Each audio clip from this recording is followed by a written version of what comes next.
Hello friends, welcome to crazy G K trick. और आज हम उत्तर प्रदेश राज्य के जनवरी माह के महत्वपूर्ण करंट अफेयर को यहाँ पर डिस्कस करने वाले हैं, जो कि आपके जितने भी उत्तर प्रदेश के कॉम्पिटेटिव एग्जाम्स होते हैं, चाहे वो यूपी पीसीएस हो, उत्तर प्रदेश लेखापाल हो, यूपी एसआई हो, तो इन सभी एग्जाम्स के लिए ये लेक्चर काफ़ी ज़्यादा बेनिफिशियल होने वाला है। तो चलिए स्टार्ट करते हैं। तो पहला क्वेश्चन है, उत्तर प्रदेश सरकार ने झांसी रेलवे स्टेशन का नाम बदल करके निम्न में से क्या रखने की घोषणा की है? तो इसका आंसर हो जाएगा बी, वीरांगना लक्ष्मीबाई रेलवे स्टेशन। थोड़ी सी हम डिटेल डिस्कस करते हैं।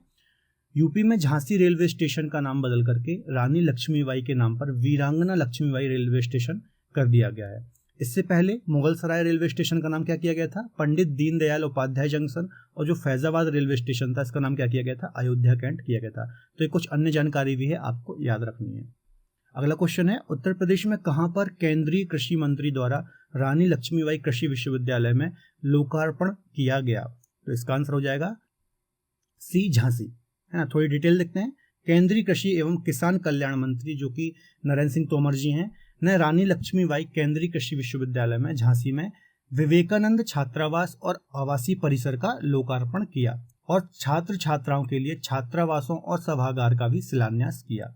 परिसर के मुख्य द्वार पर स्थापित रानी लक्ष्मीबाई की प्रतिमा का वर्चुअल अनावरण भी किया। तो आपको याद रखना है, जो रानी लक्ष्मीबाई कृषि विश्वविद्यालय है, जो कि कहाँ पर है? झांसी में है। तो यहाँ पर जो हमारे केंद्रीय कृषि मंत्री हैं नरेंद्र सिंह तोमर, इन्होंने विवेकानंद छात्रावास और आवासीय परिसर का लोकार्पण किया है। अगला क्वेश्चन है, केंद्र सरकार ने उड़ान योजना के तहत उत्तर प्रदेश में जो सी प्लेन है वो कहाँ से कहाँ तक चलाई जाएगी? तो इसका आंसर हो जाएगा ए, गोरखपुर से वाराणसी के बीच चलाई जाएगी ना। देखिए, सी प्लेन क्या होता है? ऐसा प्लेन जो कि पानी या फिर जल में भी लैंड कर सकता है ना। थोड़ी सी डिटेल डिस्कस करते हैं। केंद्र सरकार ने उड़ान योजना के तहत पूरे देश में 100 सी प्लेन चलाने की घोषणा की है। पहले चरण में स्पाइस जेट को 18 जगहों पर सी प्लेन चलाने की अनुमति मिली। गोरखपुर से वाराणसी के बीच स्पाइस जेट की सी प्लेन चलाने की जिम्मेदारी दी गई है। गोरखपुर से वाराणसी के मध्य स्पाइस जेट को सी प्लेन चलाने की जिम्मेदारी दी गई है ना। स्पाइस, देखिए, जो स्पाइस जेट कंपनी है, ये कम कीमत वाली विमान सेवा के लिए जानी जाती है, ठीक है। इसके अलावा गुरु गोरखनाथ या फिर गोरक्षनाथ की नगरी गोरखपुर में रामगढ़ ताल से भगवान भोले शंकर की नगरी काशी तक ये प्लेन चलाया जाएगा। इसके अलावा गोरखपुर से वाराणसी की जो दूरी 200 किलोमीटर की दूरी थी, वो सिर्फ 40 से 45 मिनट में पूरी की जा सकेगी। तो ये कुछ डिटेल है, आपको याद रखना है। हाल ही में किसने गोरखपुर शहर में इलेक्ट्रिक बसों को हरी झंडी दिखाई? तो इसका आंसर हो जाएगा सी, योगी आदित्यनाथ ने। थोड़ी सी डिटेल डिस्कस करते हैं। इलेक्ट्रिक बस का किराया न्यूनतम 5 रुपए होगा और अधिकतम कितना होगा? 25 रुपए होगा। 3 किलोमीटर तक की दूरी तय करने के लिए 5 रुपए देने होंगे, है ना। तो ये भी डिटेल आपको याद रखना है। मिनिमम 5 रुपए इसका किराया होगा और मैक्सिमम 25 रुपए होगा। और 3 किलोमीटर तक यदि आप दूरी तय करते हैं तो 5 रुपए यहाँ पर देने पड़ेंगे। हाल ही में उत्तर प्रदेश के किस अभियंता ने हाजिरी लगाने की आधुनिक प्रणाली की खोज की है? तो इसका आंसर हो जाएगा ए, डॉक्टर आशुतोष कुमार सिंह। थोड़ी सी डिटेल डिस्कस करते हैं। डॉक्टर शकुंतला मिश्रा राष्ट्रीय पुनर्वास विश्वविद्यालय के इलेक्ट्रिकल इंजीनियरिंग विभाग में कार्यरत सहायक आचार्य डॉक्टर आशुतोष कुमार सिंह ने एक ऐसी खोज की है जिससे अब रजिस्टर और बायोमेट्रिक के बिना ही अटेंडेंस लगा सकेंगे। डॉक्टर जो आशुतोष है, इन्होंने यूनिक नंबर आईडी से हाजिरी लगाने की तकनीक खोजी है, ठीक है। तो ये आपको याद रखना है, डॉक्टर आशुतोष कुमार सिंह ने नई हाजिरी लगाने की नई आधुनिक प्रणाली की खोज की है। हाल ही में जारी आंकड़ों के अनुसार उत्तर प्रदेश का अनुसूचित जातियों के स्वामित्व वाले एमएसएमई उद्योग में कौन सा स्थान है? तो इसका आंसर हो जाएगा डी, है ना। चौथा स्थान है उत्तर प्रदेश का, है ना। देखिए, एमएसएमई का फुल फॉर्म क्या होता है? Micro small and medium enterprises, सूक्ष्म लघु और मध्यम उद्योग। थोड़ी सी डिटेल देखते हैं। अनुसूचित जातियों के उद्यमियों के स्वामित्व वाले सूक्ष्म लघु और मध्यम उद्योग, जिसे हम एमएसएमई भी बोलते हैं, की संख्या 96,805 उद्योगों के साथ जो महाराष्ट्र है वो भारत की सूची में सबसे प्रथम स्थान में। देखिए, यूपी का स्थान कौन सा है? 4th है। और यदि फर्स्ट की बात करें तो फर्स्ट में महाराष्ट्र है। इसके अलावा केंद्रीय एमएसएमई मंत्रालय में विकास आयुक्त के कार्यालय द्वारा प्रस्तुत आंकड़ों के अनुसार 42,997 उद्योगों के साथ तमिलनाडु सेकंड पर है और लगभग 48,500 इकाइयों के साथ राजस्थान तीसरे नंबर पर है। और उत्तर प्रदेश की बात की जाए तो चौथे स्थान पर है ना। कितनी इकाइयों के साथ? 36,913, या आप ऐसा भी बोल सकते हैं करीब 37,000 इकाइयों के साथ यूपी का स्थान चौथा है ना। तो देखिए, पहले पर महाराष्ट्र है ना, दूसरे पर तमिलनाडु है, तीसरे पर राजस्थान है और चौथे पर उत्तर प्रदेश है। तो ये कुछ डिटेल है, आपको याद रखनी है। तो आगे चलने से पहले थोड़ा सा मैं आपको अपडेट दे दूं, यदि आपको इस टॉपिक की पीडीएफ चाहिए तो आप हमारे क्रेजी जी के ट्रिक के एप्लीकेशन से पीडीएफ को डाउनलोड कर सकते हैं। इसके अलावा वहां पर आपको डिफरेंट टाइप के कोर्सेज भी मिल जाएंगे, तो उन कोर्सेज को आप वहां से अवेल कर सकते हैं। चलिए अगला क्वेश्चन देखते हैं। हाल ही में किस राज्य में पंडित दीनदयाल उपाध्याय राज्य कर्मचारी कैशलेस चिकित्सा योजना शुरू की गई? तो इसका आंसर हो जाएगा सी, उत्तर प्रदेश। उत्तर प्रदेश सरकार ने राज्य कर्मचारियों और पेंशनरों को कैशलेस चिकित्सा सुविधा का तोहफा दिया है। राज्य सरकार ने पंडित दीनदयाल उपाध्याय राज्य कर्मचारी कैशलेस चिकित्सा योजना की शुरुआत की है या शुरू की है। इसके लिए राज्य मंत्रिमंडल ने शनिवार को उत्तर प्रदेश शासकीय सेवक नियमावली 2016 में संशोधन को मंजूरी दी है ना। तो आपको बस ये योजना याद रखनी है, किससे रिलेटेड है? उत्तर प्रदेश से रिलेटेड है। हाल ही में योगी आदित्यनाथ ने कितने आशा बहनों को मोबाइल वितरण का शुभारंभ किया है? तो इसका आंसर हो जाएगा 80,000 आशा कार्यकर्ता है ना। देखिए आशा कार्यकर्ताएं क्या होती हैं? ग्रामीण क्षेत्रों में महिलाओं की जो डिलीवरी कराती है ना, इसके अलावा बच्चों का टीकाकरण, जन्म के बाद करीब 42 दिन तक बच्चों की देखभाल करना, ये सारे काम आशा कार्यकर्ता के होते हैं, है ना। थोड़ा और डिटेल देखते हैं। 31 दिसंबर 2021 को मुख्यमंत्री योगी आदित्यनाथ जी ने इंदिरा गांधी प्रतिष्ठान में आयोजित आशा बहनों के सम्मेलन में 80,000 मोबाइल फोनों का वितरण अभियान शुरुआत की है, फिर शुभारंभ किया है। अगला क्वेश्चन है, प्रधानमंत्री नरेंद्र मोदी ने कहां पर मेजर ध्यानचंद खेल यूनिवर्सिटी का शिलान्यास किया? तो इसका आंसर हो जाएगा ए, मेरठ में किया है। प्रदेश का ये पहला खेल विश्वविद्यालय होगा। प्रधानमंत्री नरेंद्र मोदी ने 2 जनवरी 2022 को मेरठ में मेजर ध्यानचंद खेल यूनिवर्सिटी का शिलान्यास किया। यह उत्तर प्रदेश का पहला खेल विश्वविद्यालय होगा। तो याद रखना है, उत्तर प्रदेश का पहला खेल विश्वविद्यालय होगा। यहाँ पर 1080 खिलाड़ियों को एक साथ ट्रेनिंग दी जा सकेगी। वहीं इसमें खेल विज्ञान तथा खेल प्रौद्योगिकी के विभिन्न कोर्सेज के अलावा ट्रेनिंग और रिसर्च भी संचालित किए जाएंगे, है ना। तो ये सारी डिटेल भी आपको दिमाग में रखनी है। अगला क्वेश्चन है, प्रदेश सरकार द्वारा छात्र छात्राओं को निःशुल्क अध्यापन कराने के लिए किस आईटी कंपनी के साथ जल्द एमओयू साइन किया जाएगा, है ना। तो इसका आंसर हो जाएगा ए, इन्फोसिस कंपनी के साथ एमओयू साइन किया जाएगा। एमओयू क्या होता है? एक प्रकार का समझौता को हम एमओयू कहते हैं। थोड़ी सी डिटेल देखते हैं। मल्टीनेशनल कंपनी इन्फोसिस और यूपी सरकार के बीच छात्र छात्राओं को निःशुल्क ऑनलाइन पढ़ाई कर सके, इससे संबंधित जल्द ही एमओयू साइन होगा। सरकार से समझौते के बाद कंपनी अपने कोर्स और प्रोग्राम को विषयवार छात्रों के टैबलेट और स्मार्टफोन पर ऑनलाइन उपलब्ध कराएगी, है ना। तो ये थोड़ी डिटेल है, आपको याद रखना है। अगला क्वेश्चन है, उत्तर प्रदेश राज्य सरकार ने परिवहन निगम का नया अध्यक्ष किसे नियुक्त किया है? तो इसका आंसर हो जाएगा सी, राजेंद्र कुमार तिवारी। तो राजेंद्र कुमार तिवारी को अब प्रदेश सरकार ने परिवहन निगम का अध्यक्ष नियुक्त किया है ना। तो ये है राजेंद्र कुमार तिवारी। हाल ही में उत्तर प्रदेश में कहां पर 1 अरब 66 करोड़ वर्ष पुराने जीवाश्म मिले हैं? तो इसका आंसर हो जाएगा सोनभद्र जिला है जो, है ना, बी आंसर हो जाएगा। सोनभद्र जिले में करीब 1 अरब 66 करोड़ वर्ष पुराने जीवाश्म मिले हैं। जीवाश्म क्या होते हैं? देखिए लाखों वर्ष से चट्टानों के या फिर भूमि के मध्य जो दबे जीव जंतु व वनस्पति के जो अवशेष होते हैं, वही हमें जीवाश्म के रूप में या फिर फॉसिल्स के रूप में मिलते हैं। थोड़ी सी डिटेल डिस्कस करते हैं। देखिए लखनऊ विश्वविद्यालय में भू विज्ञान विभाग के जो प्रोफेसर हैं विभूति राय, इन्होंने दुनिया के 1.665 करोड़ वर्ष पुराने करीब जीवाश्मों की खोज की है। ये दुनिया के सबसे पुराने मेगा स्कोपिक जीवाश्म हैं जो कि उत्तर प्रदेश के सोनभद्र जिले के चौपान तहसील के बारी गांव से मिले हैं। ठीक है, तो ये सारी डिटेल आपको याद रखनी है। अगला क्वेश्चन है, 3D AMG तकनीक से बनने वाला देश का प्रथम एक्सप्रेसवे कौन है? तो इसका आंसर हो जाएगा ए, कानपुर लखनऊ एक्सप्रेसवे। भारतीय राष्ट्रीय राजमार्ग प्राधिकरण राजमार्ग निर्माण के लिए अब 3D automated machine guided module का उपयोग करेगी।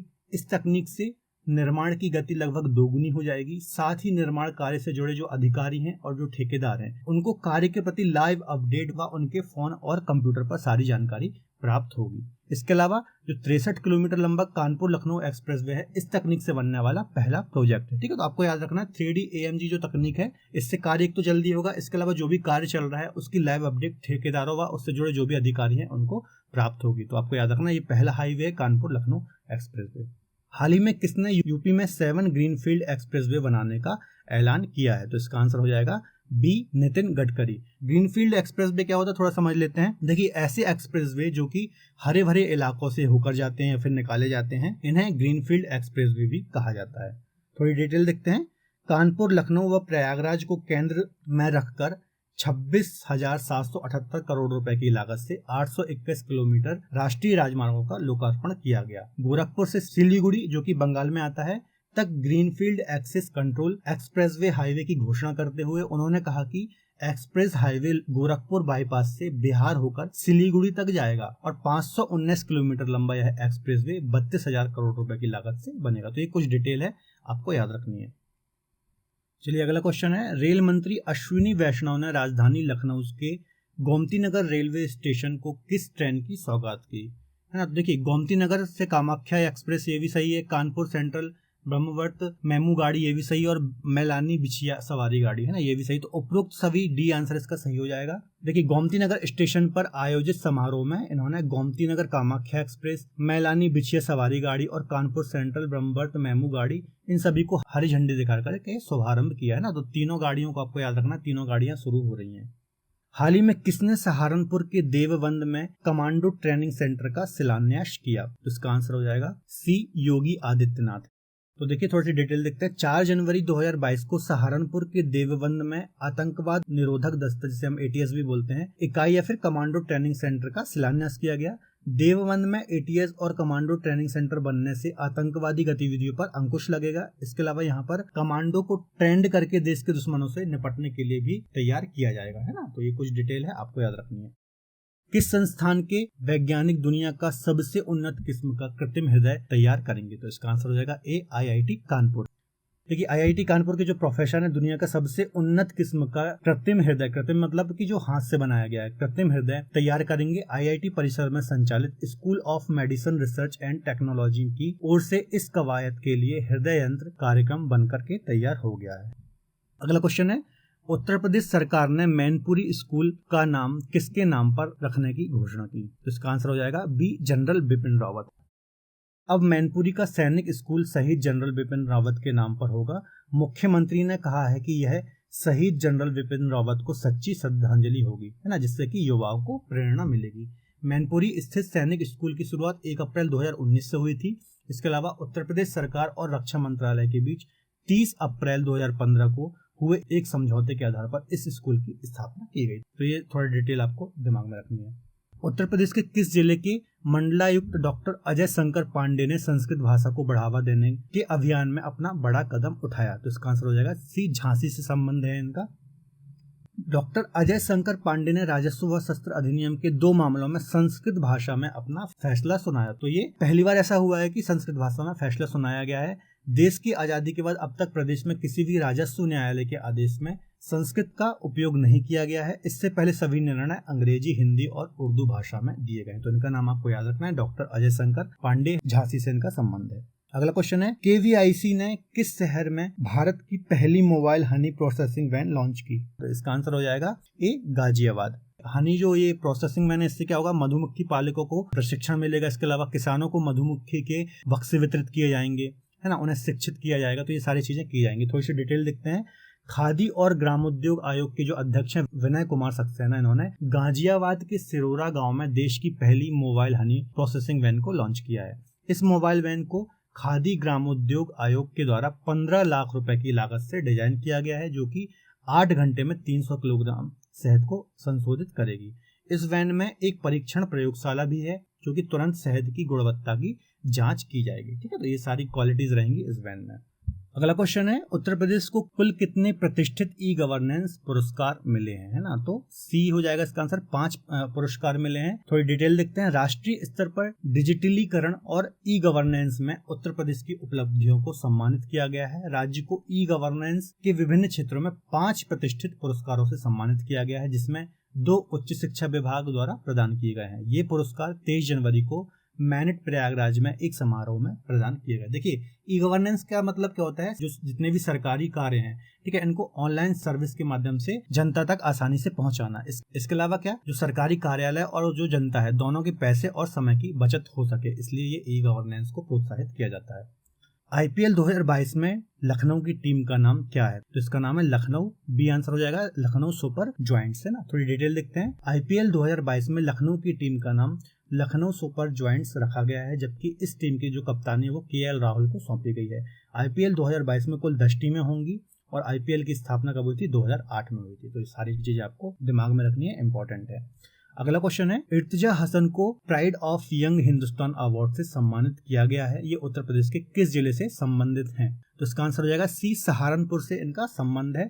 थोड़ी डिटेल लिखते हैं। सामाजिक कार्यों में अग्रणी भूमिका के लिए सहारनपुर के इर्तिजा हसन को मुंबई में pride of young Hindustan award से सम्मानित किया गया। युवाओं की सामाजिक संस्था यंगिस्तान फाउंडेशन द्वारा देश भर में विभिन्न राज्यों से सामाजिक सेवाओं, चिकित्सा, शोध, अनुसंधान आदि के क्षेत्र में उत्कृष्ट कार्य करने वाले 30 अन्य लोगों को यह पुरस्कार वितरित किए गए हैं ना। तो आपको याद रखना है सहारनपुर से किसका संबंध है, इर्तिजा हसन का, जिनको अभी वर्तमान में young Hindustan pride of young Hindustan award से सम्मानित किया गया है। हाल ही में उत्तर प्रदेश सरकार ने नेपाल की सीमा के पास कितने गांवों को राजस्व गांव घोषित किया है? तो डी आंसर हो जाएगा, है ना। 4 ऐसे गांव हैं जिनको राजस्व गांव घोषित किया गया है। देखिए राजस्व गांव क्या होते हैं? राजस्व गांव भी एक प्रकार की छोटी प्रशासनिक इकाई होती है ना। इसका नेतृत्व भी एक प्रशासनिक अधिकारी करता है। थोड़ी डिटेल देखते हैं। उत्तर प्रदेश सरकार ने बहराइच जिले की मिहीपुरवा तहसील का भवानीपुर, टेडिया, डकिया व बिछिया गाँव वन को राजस्व विभाग ने राज्यपाल की अनुमति से वन ग्राम की श्रेणी से हटा करके इन्हें राजस्व ग्रामों में शामिल किया गया है। राजस्व गांव एक सीमांकित छोटा प्रशासनिक क्षेत्र होता है ना। तो आपको याद रखना 4 ऐसे गांव हैं जिनको राजस्व गांव घोषित किया गया है। अगला क्वेश्चन है, मुख्यमंत्री योगी आदित्यनाथ ने प्रदेश के पहले state institute of hotel management की नींव कहां पर रखी है? तो इसका आंसर हो जाएगा बी, गोरखपुर में रखी है ना। थोड़ी डिटेल देखते हैं। इससे न केवल गोरखपुर बल्कि पूरे पूर्वांचल समेत बिहार से सटे जिलों व नेपाल के विद्यार्थी भी लाभ ले सकेंगे। इंस्टीट्यूट में 400 से अधिक छात्र छात्राओं को पढ़ने की व्यवस्था की गई है। शहर के होटलों के साथ इस संस्थान का अनुबंध भी होगा। संस्थान में होटल मैनेजमेंट के क्षेत्र में डिप्लोमा से लेकर के बैचलर व मास्टर डिग्री भी कराई जाएगी, है ना। तो सारी डिटेल आपको याद रखनी है। अगला क्वेश्चन है, उत्तर प्रदेश सर्वाधिक शहरों में मेट्रो रेल का संचालन करने वाला देश का कौन सा राज्य बन गया है? तो इसका आंसर हो जाएगा पहला राज्य बन गया है ना सर्वाधिक मेट्रो ट्रेन का संचालन करने वाला। थोड़ी डिटेल देखते हैं। उत्तर प्रदेश के लखनऊ कानपुर में मेट्रो रेल शुरू होने के बाद आगरा, मेरठ, वाराणसी, गोरखपुर, इलाहाबाद में भी मेट्रो रेल परियोजना शुरू करने की दिशा में काम चल रहा है। कानपुर मेट्रो को मिलाकर उत्तर प्रदेश में मेट्रो की लंबाई 90 किलोमीटर से ज्यादा हो चुकी है ना। तो इतने जिलों में यहाँ पर कहीं ना कहीं कार्य शुरू है या चल रहा है। तो ओवरऑल देखा जाए तो पहले स्थान पर आ गया है उत्तर प्रदेश मेट्रो के संचालन के संबंध में। चलिए अगला क्वेश्चन देखते हैं। प्रदेश की एकमुश्त समाधान योजना किस क्षेत्र से संबंधित है? तो इसका आंसर हो जाएगा सी, बिजली से संबंधित है। थोड़ी डिटेल देखते हैं। इस योजना में छोटे उपभोक्ता और किसानों को सरचार्ज में 100% छूट दी जाएगी। उत्तर प्रदेश पावर कॉर्पोरेशन ने 21 अक्टूबर 2021 को बिजली उपभोक्ताओं के लिए एकमुश्त समाधान योजना की शुरुआत की। तो ये आपको डेट भी याद रखना है। इसके अलावा यह बिजली से संबंधित है। हाल ही में सीएम योगी ने रामगढ़ ताल में वाटर स्पोर्ट्स कॉम्प्लेक्स का उद्घाटन किया। तो ये कहां पर स्थित है? तो डी आंसर हो जाएगा इसका, गोरखपुर में, है ना। ठीक है, थोड़ी डिटेल देखते हैं। गोरखपुर के रामगढ़ ताल में वाटर स्पोर्ट्स कॉम्प्लेक्स का उद्घाटन किया गया है। वाटर स्पोर्ट्स कॉम्प्लेक्स में जल से जुड़े खेलों का अंतर्राष्ट्रीय स्तर का प्रशिक्षण मिल सकेगा। इस वाटर कॉम्प्लेक्स की लागत कितनी है? करीब 45 करोड़ रुपए की लागत से यह बनेगा। अगला क्वेश्चन है, चारुल चतुर्वेदी जेटली ने पिछले दिनों दुबई में आयोजित मिसेज यूएई इंटरनेशनल का खिताब जीता। चारुल उत्तर प्रदेश के किस शहर से संबंधित हैं? तो इसका आंसर हो जाएगा ए, कानपुर से इनका संबंध है। थोड़ी डिटेल देखते हैं। दुबई में रहने वाली कानपुर की चारुल चतुर्वेदी जेटली ने पिछले दिनों दुबई में आयोजित मिसेज यूएई इंटरनेशनल का खिताब अपने नाम किया है। इसके साथ ही उन्होंने टैलेंट राउंड में भी मिसेज ग्लैमर डिवा का टाइटल जीता, है ना। तो ये भी अन्य डिटेल भी आपको याद रखनी है। अगला क्वेश्चन है, उत्तर प्रदेश के सभी 75 जनपदों के 75 सरकारी विद्यालयों के लिए किसके द्वारा स्मार्ट क्लासरूम की भेंट दी गई? तो इसका आंसर हो जाएगा बी, एसबीआई के द्वारा दी गई है। देखिए स्मार्ट क्लासरूम क्या होते हैं? इसमें हम बच्चों को computer, projector, smart board, internet, नई नई तकनीक के माध्यम से आसान तरीके से शिक्षा उपलब्ध कराते हैं। उन्हें हम बोलते हैं स्मार्ट क्लासरूम। थोड़ी डिटेल देखते हैं। भारतीय स्टेट बैंक ने अपनी कॉर्पोरेट सामाजिक जिम्मेदारी CSR जिसे हम बोलते हैं के तहत 75 स्मार्ट क्लासरूम, है ना, प्रत्येक जिले में एक एक क्लासरूम संबंधी उपकरण भेंट किए हैं। प्रदेश सरकार द्वारा इन स्मार्ट क्लास को प्रदेश के सभी 75 जनपद या फिर 75 जिलों में स्थित 75 कस्तूरबा गांधी बालिका विद्यालय में स्थापित किया जाएगा, है ना। तो कौन से विद्यालयों में किया जाएगा? कस्तूरबा गांधी बालिका विद्यालय, है ना। तो ये भी डिटेल आपको याद रखनी है। चलिए अगला क्वेश्चन डिस्कस करते हैं। प्रदेश में चौथा वेस्ट टू एनर्जी प्लांट कहाँ बनने जा रहा है? तो इसका आंसर हो जाएगा सी, आगरा में बन रहा है। आगरा में कुबेरपुर लैंडफिल साइट पर कूड़े से बिजली बनाने वाला वेस्ट टू एनर्जी प्लांट बनेगा, है ना। तो वेस्ट टू एनर्जी प्लांट मतलब क्या होता है? जहाँ कूड़े करकट से हम बिजली को उत्पादित करते हैं। इस प्लांट की क्षमता कितनी होगी? 15 मेगावाट होगी, लेकिन शुरुआत में 10 मेगावाट बिजली का ही उत्पादन हो सकेगा। हर दिन 800 मैट्रिक टन कचरे का इस्तेमाल कर इस प्लांट में किया जाएगा। उत्तर प्रदेश में यह चौथा वेस्ट टू एनर्जी प्लांट है। उत्तर प्रदेश नगर विकास विभाग इससे पहले कानपुर, गाजियाबाद, मुजफ्फरनगर में भी वेस्ट टू एनर्जी प्लांट लगाने की मंजूरी दे चुका है ना। तो ये सारी डिटेल आपको याद रखनी है। अगला क्वेश्चन है, प्रदेश में किस मंदिर में श्रद्धालुओं के लिए खादी हस्त निर्मित कागज चप्पलों का विक्रय आरंभ किया गया है? तो इसका आंसर हो जाएगा काशी विश्वनाथ मंदिर। ए आंसर हो जाएगा। देखिए, काशी विश्वनाथ धाम में आने वाले श्रद्धालु अब गर्भगृह तक नंगे पांव नहीं जाएंगे। उनकी सुविधा के लिए हस्त निर्मित कागज की चप्पलें बनाई गई हैं, जो कि अब बाजार पर आ गई हैं। धाम में नंगे पैर दर्शन करने वाले श्रद्धालुओं को हो रही परेशानी को देखते हुए खादी और ग्रामोद्योग आयोग ने यह पहल की है। काशी विश्वनाथ धाम में कागज की चप्पलों की मांग को पूरा करने के लिए खादी कागज की चप्पलें सेवापुरी के गांधी आश्रम में तैयार हो रही हैं। तो आपको याद रखना है कौन सा मंदिर है? काशी विश्वनाथ मंदिर है, जहाँ पर खादी या फिर हस्त निर्मित कागज चप्पलों का विक्रय यहाँ पर शुरू हो चुका है श्रद्धालुओं की सुविधा के लिए। ठीक है, तो ये सारी डिटेल आपको याद रखनी है। अगला क्वेश्चन है, एनडीटीवी के किस मशहूर पत्रकार का दिल का दौरा पड़ने से निधन हो गया? तो इसका आंसर हो जाएगा सी, कमल खान। 14 जनवरी 2022 को उत्तर प्रदेश के वरिष्ठ पत्रकार कमल खान का निधन दिल का दौरा पड़ने से हो गया। 61 वर्ष की उम्र में, है ना। इसके अलावा जो कमल खान थे, इनका जो रिपोर्टिंग करने का तरीका था, है ना, वो बहुत अलग था। बारीक जानकारी को सरल शब्दों में पेश करने के लिए जाने जाते थे, है ना। तो कमल खान का संबंध किस चैनल से था? एनडीटीवी से था, जिनका दिल का दौरा पड़ने से निधन हो गया। प्रदेश में सबसे बड़ा फूड पार्क कहां पर स्थापित किया जाएगा? तो इसका आंसर हो जाएगा डी, ग्रेटर नोएडा में स्थापित किया जाएगा। थोड़ा डिटेल देखते हैं। प्रदेश का सबसे बड़ा फूड पार्क लुलु फूड पार्क ग्रेटर नोएडा में स्थापित किया जाएगा। पार्क में दूध, कृषि उत्पाद और ready to eat processed food जैसे उत्पादों की भंडारण क्षमता 20,000 टन होगी। यहाँ स्टार्ट होने वाले ज्यादातर जो पदार्थ है वो मध्य एशियाई देशों को निर्यात किए जाएंगे। ठीक है, तो ये सारी डिटेल आपको याद रखनी है। हाल ही में मैनिट में राष्ट्रीय स्तर का लॉन टेनिस और बास्केटबॉल कोर्ट का उद्घाटन किया। किसने किया? तो इसका आंसर हो जाएगा ए, राजीव त्रिपाठी ने। डिटेल देखते हैं थोड़ा। 16 जनवरी 2022 को प्रयागराज के मोतीलाल नेहरू राष्ट्रीय प्रौद्योगिकी संस्थान में जो निदेशक हैं प्रोफेसर राजीव त्रिपाठी ने राष्ट्रीय स्तर का सिंथेटिक लॉन टेनिस और बास्केटबॉल कोर्ट का उद्घाटन किया। इसके साथ ही उन्होंने यहाँ पर एक जिम का उद्घाटन किया। इसमें जहाँ एक और छात्रों को कैंपस में ही लॉन टेनिस और बास्केटबॉल खेलने की सुविधा मिलेगी, वहीं दूसरी ओर व्यायाम करने के लिए भी जिम की सुविधा मिलेगी। तो ये आपको थोड़ा डिटेल याद रखनी है। आर्टिफिशियल इंटेलिजेंस ट्री यानी एआई ट्री नामक यह आविष्कार किसने तैयार किया? तो इसका आंसर हो जाएगा सी, साहिल अली सलमानी ने ये तैयार किया है ना। क्या चीज है ये? देखिए, आर्टिफिशियल इंटेलिजेंस ट्री यानी एआई ट्री नामक ये जो आविष्कार है साहिल अली सलमानी ने तैयार किया है। अब इसे बड़े स्तर पर तैयार करने की तैयारी की जा रही है, ताकि इसका उपयोग फैक्ट्री व अन्य संस्थाओं या फिर स्थानों पर किया जा सके, जहां पर यह उपकरण कार्बन डाइऑक्साइड को ऑक्सीजन में परिवर्तित करेगा, है ना। तो आपको याद रखना है साहिल अली सलमानी ने ये नई तकनीक का आविष्कार किया है। अगला क्वेश्चन है, हाल ही में किस संस्थान ने अत्याधुनिक यूएवी विवरण ड्रोन का इलेक्ट्रिक वर्जन तैयार किया? इसका आंसर हो जाएगा आईआईटी कानपुर ने तैयार किया है। देखिए, आईआईटी कानपुर ने इंक्यूबेटेड कंपनी की ओर से बनाया गया अत्याधुनिक यूएवी, जिसे हम मानव रहित यान बोलते हैं, विभव ड्रोन, अब देश की सीमाओं और पहाड़ों पर प्राकृतिक आपदा के दौरान पर निगरानी करेगा, है ना। तो प्राकृतिक आपदा में ये बहुत हेल्प करेगा। इसके अलावा वैज्ञानिकों ने ड्रोन का इलेक्ट्रिक वर्जन भी तैयार किया है, जिसमें उड़ने के दौरान आवाज नहीं आएगी। इसके अलावा हाल ही में वैज्ञानिकों ने श्रीनगर के पहाड़ों में इसका सफलतापूर्वक प्रदर्शन और ट्रायल किया है। ठीक है, तो याद रखना है आईआईटी कानपुर ने ये जो मानव रहित यान है इसका इलेक्ट्रिक वर्जन तैयार किया है। सैयद मोदी अंतर्राष्ट्रीय बैडमिंटन प्रतियोगिता का आयोजन कहाँ किया जा रहा है? तो इसका आंसर हो जाएगा सी, लखनऊ में किया गया। थोड़ी डिटेल देख लेते हैं। Syed Modi international badminton tournament 18 जनवरी को लखनऊ में बाबू बनारसी दास इंडोर स्टेडियम में शुरू हुआ।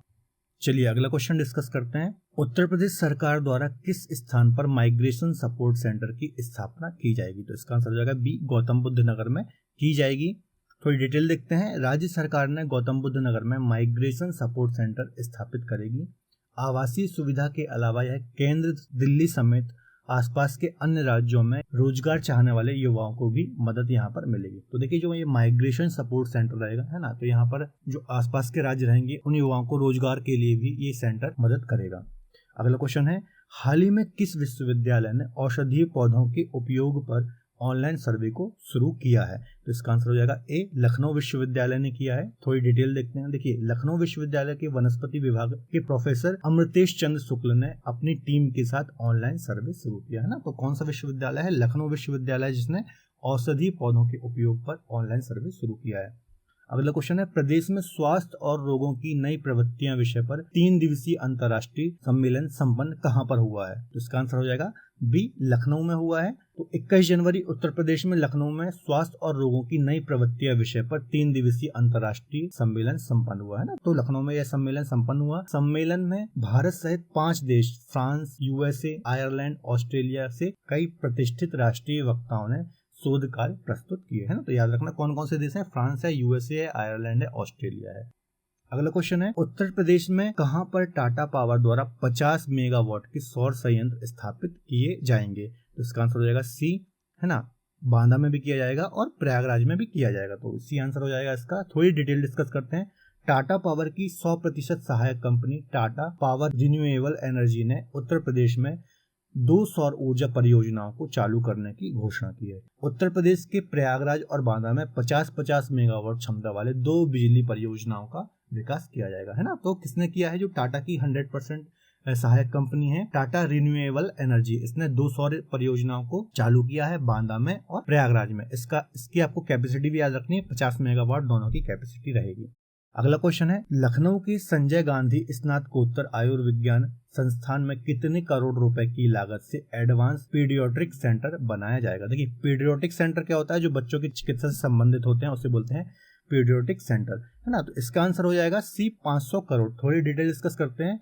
हाल ही में मुख्यमंत्री योगी आदित्यनाथ ने SGPGI में इमरजेंसी मेडिसिन और किडनी ट्रांसप्लांट सेंटर का लोकार्पण किया है। इसके साथ ही यहाँ पर उन्होंने 500 करोड़ रुपए की लागत से एडवांस पीडियाट्रिक सेंटर बनाने की घोषणा भी की है। अगला क्वेश्चन है, उत्तर प्रदेश स्थापना दिवस कब मनाया जाता है? तो आपको ये पता ही होगा, 24 जनवरी को हम अपना उत्तर प्रदेश स्थापना दिवस मनाते हैं। क्यों मनाते हैं? क्योंकि इस दिन हमें अपने जो राज्य का नाम है उत्तर प्रदेश वो प्राप्त हुआ था। थोड़ी डिटेल देखते हैं। उत्तर प्रदेश ने अपना 73वां स्थापना दिवस मनाया है। 24 जनवरी के दिन यूपी में स्थापना दिवस मनाया जाता है। साल 1950 में राज्य को उत्तर प्रदेश नाम मिला था। 1950 से पहले हमारे राज्य का नाम क्या था? संयुक्त प्रांत या फिर यूनाइटेड प्रोविंस हमारे राज्य का नाम था, है ना। तो ये देखिए, पहले लास्ट लाइन यही लिखी है। इससे पहले हमारा उत्तर प्रदेश का नाम क्या था? संयुक्त प्रांत नाम से हमारा राज्य जाना जाता था। अगला क्वेश्चन है, किस शहर से वाराणसी के बीच दिव्य काशी ट्रेन चलाई जाएगी? तो इसका आंसर हो जाएगा बी, दिल्ली, है ना। दिल्ली से वाराणसी के मध्य एक ट्रेन चलेगी जिसका नाम है दिव्य काशी ट्रेन। तो उत्तर प्रदेश के वाराणसी में पर्यटकों की बढ़ती संख्या के मद्देनजर दिव्य काशी ट्रेन की शुरुआत या फिर संचालन शुरू किया जाएगा। याद रखना है आपको। राष्ट्रीय बालिका दिवस के अवसर पर प्रधानमंत्री नरेंद्र मोदी ने उत्तर प्रदेश के कितने बच्चों को प्रधानमंत्री राष्ट्रीय बालिका दिवस में सम्मानित किया है? तो इसका आंसर हो जाएगा डी, 8 बालिकाओं को सम्मानित किया है। थोड़ी डिटेल डिस्कस करते हैं। देखिए, 24 जनवरी 2022 को राष्ट्रीय बालिका दिवस के अवसर पर प्रधानमंत्री नरेंद्र मोदी ने आजादी का अमृत महोत्सव के हिस्से के रूप में एक वर्चुअल समारोह में 61 बच्चों को वर्ष 2021 और 22 के प्रधानमंत्री राष्ट्रीय बाल पुरस्कार से सम्मानित किया, जिसमें से 8 बच्चे कहाँ के थे? उत्तर प्रदेश के थे। पहले 2022 का जो राष्ट्रीय बाल पुरस्कार है वो देख लेते हैं। तो उत्तर प्रदेश के इसमें 3 बच्चे थे। कौन कौन थे? अभिनव कुमार चौधरी, इन्हें समाज सेवा में, चंधारी सिंह चौधरी और जिया राय, इनको खेल में। तो ये 3 बच्चे थे जिन्हें 2022 का राष्ट्रीय बाल पुरस्कार मिला है। इसी प्रकार से 2021 का जो राष्ट्रीय बाल पुरस्कार मिला है वो 5 बच्चे उत्तर प्रदेश के हैं। व्योम आहूजा कला और संस्कृति में इनको मिला है। कुंवर दिव्यांश सिंह इन्हें वीरता में मिला है। चिराग भंसाली इन्हें नवाचार में मिला है। मोहम्मद सोयब इन्हें शिक्षा से संबंधित क्षेत्र में मिला है और एक है मोहम्मद रफी, इन्हें खेल के संबंध में मिला है। तो ये सारी डिटेल आपको याद रखनी है। अगला क्वेश्चन रहेगा, भारत की पहली पैरा बैडमिंटन अकादमी कहां पर स्थापित की जाएगी? तो इसका आंसर हो जाएगा ए, लखनऊ, है ना, जो राजधानी है। यहाँ पर पहली पैरा बैडमिंटन अकादमी शुरू की जाएगी, है ना। पैरा बैडमिंटन अकादमी क्या होती है? देखिए, जो हैंडीकैप्ड प्लेयर होते हैं उनके लिए ये अकादमी बनाई जाएगी, है ना। तो उसी को हम बोलते हैं पैरा बैडमिंटन अकादमी। थोड़ी डिटेल देखते हैं। भारत की पहली पैरा बैडमिंटन अकादमी लखनऊ के उत्तर प्रदेश में स्थापित की जा रही है। इसमें सभी उन्नत उपकरण और सुविधाएं होंगी, है ना। तो ये भारत की पहली है, इसलिए काफी ज्यादा इंपॉर्टेंट हो जाती है, आपको याद रखनी है। अगला क्वेश्चन है, यूपी के पूर्व मुख्यमंत्री कल्याण सिंह को मरणोपरांत किस पुरस्कार से सम्मानित किया गया है? तो पद्म विभूषण से सम्मानित किया गया है, जो कि भारत के दूसरे सबसे बड़े सिविलियन अवार्ड होते हैं ना। देखिए, सबसे बड़ा क्या होता है? भारत रत्न होता है, उसके बाद पद्म पुरस्कार होते हैं, और पद्म पुरस्कार में भी सबसे बड़े पद्म विभूषण पुरस्कार होते हैं। राष्ट्रपति रामनाथ कोविंद ने साल 2022 के लिए 128 पद्म पुरस्कार प्रदान किए। यूपी के पूर्व मुख्यमंत्री कल्याण सिंह को मरणोपरांत पद्म विभूषण से सम्मानित किया गया। नागरिक पुरस्कारों की सूची में जो पूर्व सीडीएस जनरल बिपिन रावत थे, इन्हें भी पद्म विभूषण से सम्मानित किया गया है। तो ये सारी डिटेल आपको याद रखना है। इसके अलावा आपको पता होगा जो कल्याण सिंह है, ये हमारे उत्तर प्रदेश के पूर्व मुख्यमंत्री थे। 1991 में पहली बार मुख्यमंत्री बने थे। उसी समय बाबरी मस्जिद की घटना भी घटी थी, तो काफी ज्यादा महत्व है इनका, है ना। उसके बाद 1992 में इन्होंने इस्तीफा दे दिया था, और फिर दोबारा ये 1997 के टाइम पे मुख्यमंत्री बने थे।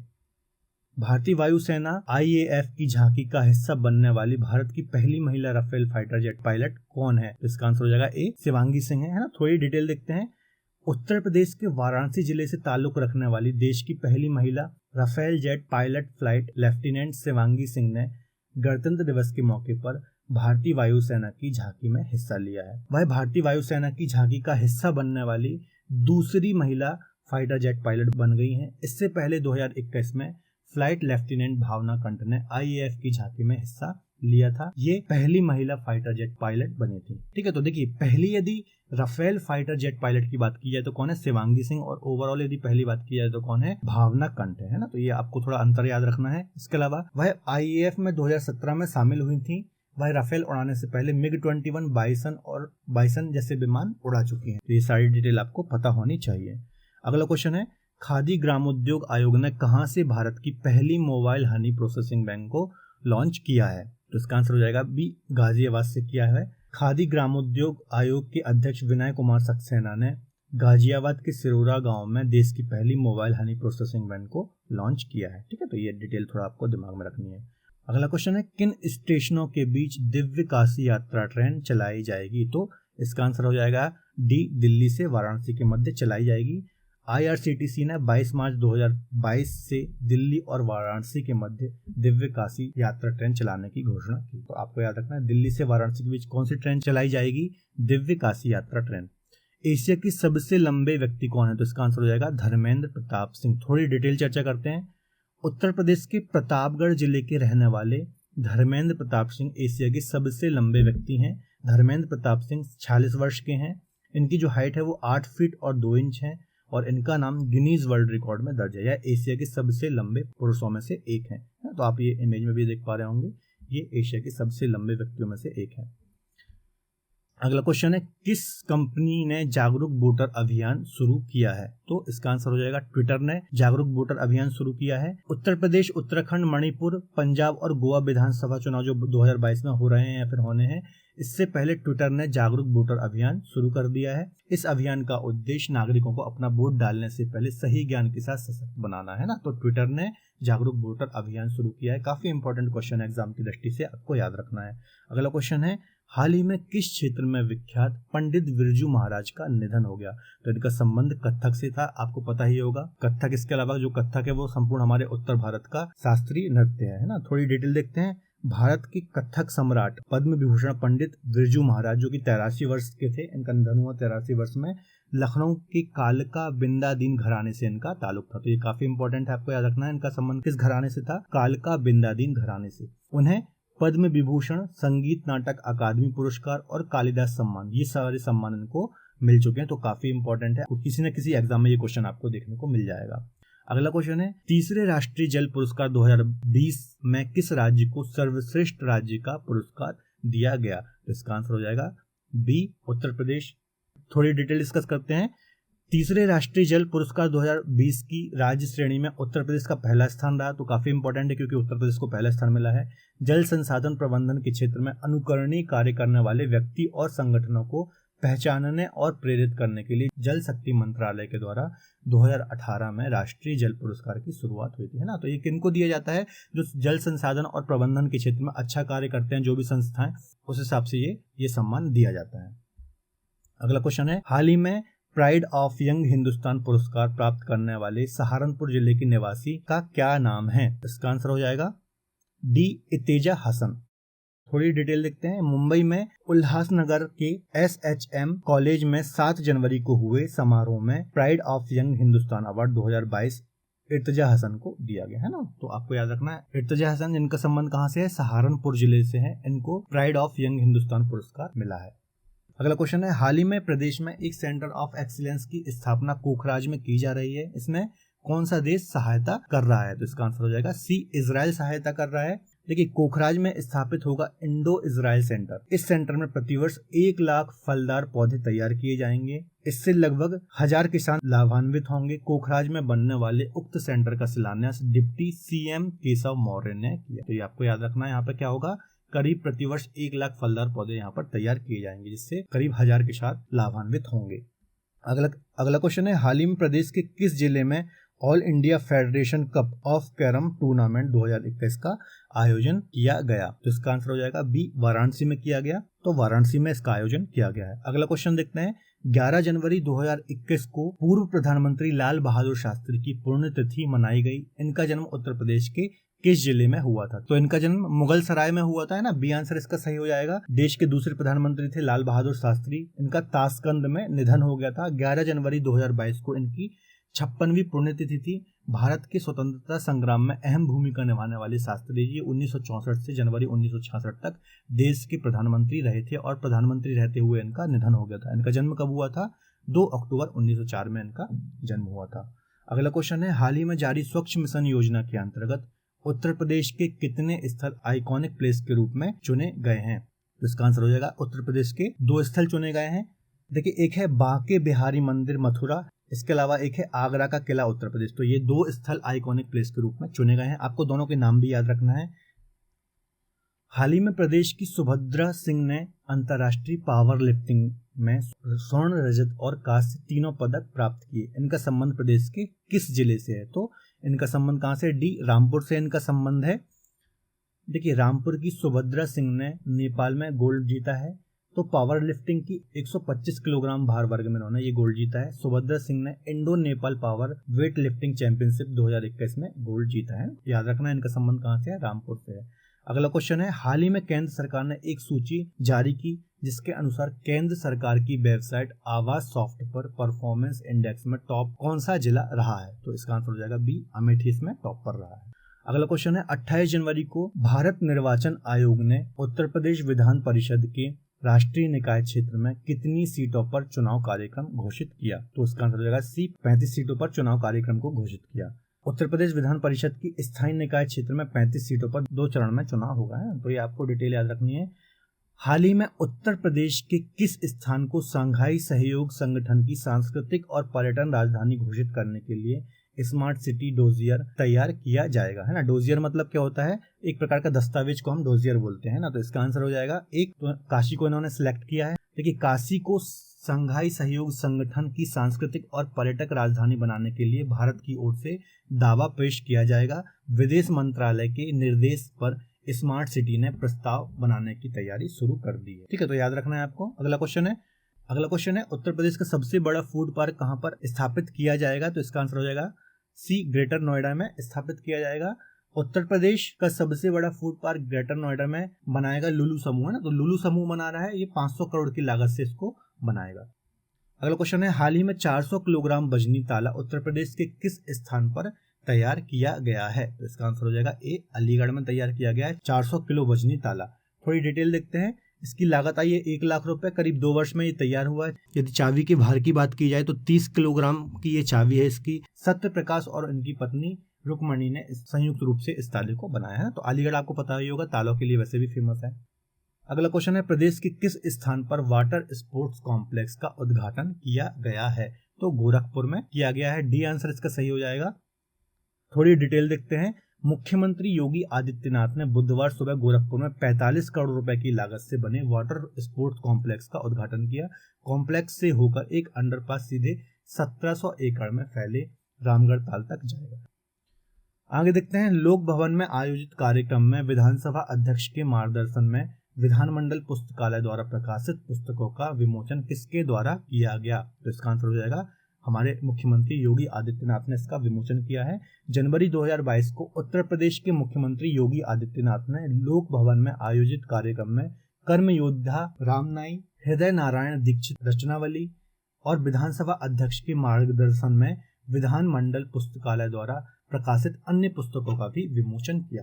तो ये सारी डिटेल भी आपको याद रखनी है। तो दोस्तों ये था हमारे 68 इंपॉर्टेंट यूपी के करंट अफेयर जनवरी माह के। तो ये सारे क्वेश्चन काफी ज्यादा इंपॉर्टेंट है आपके जितने भी कॉम्पिटिटिव एग्जाम्स होते हैं यूपी के। मिलते हैं अगले लेक्चर में, तब तक के लिए धन्यवाद।